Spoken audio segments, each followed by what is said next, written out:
Gold FM is #1 here in Sigatoka. Gold FM is our favorite radio station here in Lautoka. Gold FM is #1 in Nel. I love listening to Gold FM in Ba. We love listening to Gold FM, only the classic hits here in Suva. Hear about Fatou Kola, you immediately think of gold. I'm Josephine Sabi and I love hearing Gold FM.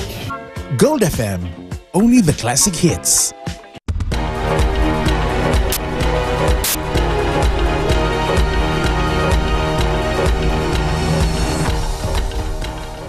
Ni sambula sai koyangona baklelaka ni nonda itubutuku.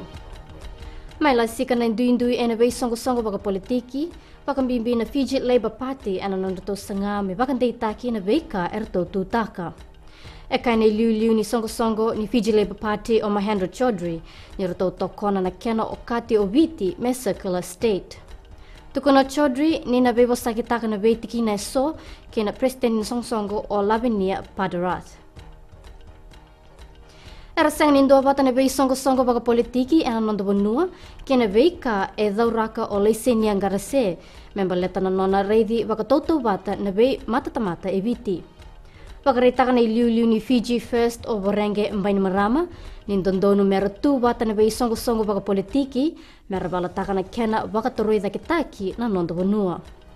Ero kaya na songo na Fiji United Freedom Party kena National Federation Party nindondonu mendaredi baka toto bata na leoni bonua e viti.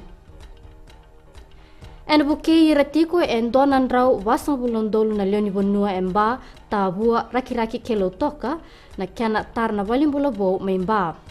Na valimbulobo ongo e tara mesatava na ipakatangan ngende engan reba na matambos nimbula ibura sena World Health Organization.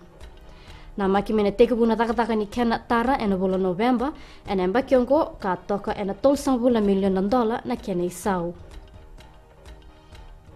Kini gitu, pakareitaka na bali bola ni rugby unioni ena nondo benua ni sanga ni rau ningai weisau na timi kina sota ni Youth Olympics ke baka era sanga ni salabata kena timi na $5 karandingi taki mena timi ni RKS.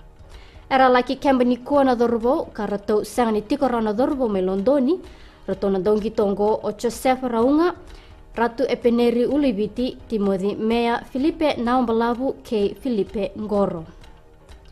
Sampai dawe ker na baklelaka ni nonte tuku ni temo demanda.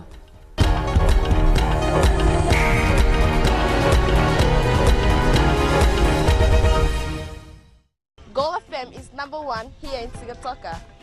Gold FM is our favorite radio station here in Lautoka. Gold FM is #1 in Nel. I love listening to Gold FM in Ba. We love listening to Gold FM, only the classic hits here in Suva. Hear about Fatou Kola, you immediately think of gold. I'm Josephine Sabi and I love hearing Gold FM. Gold FM, only the classic hits.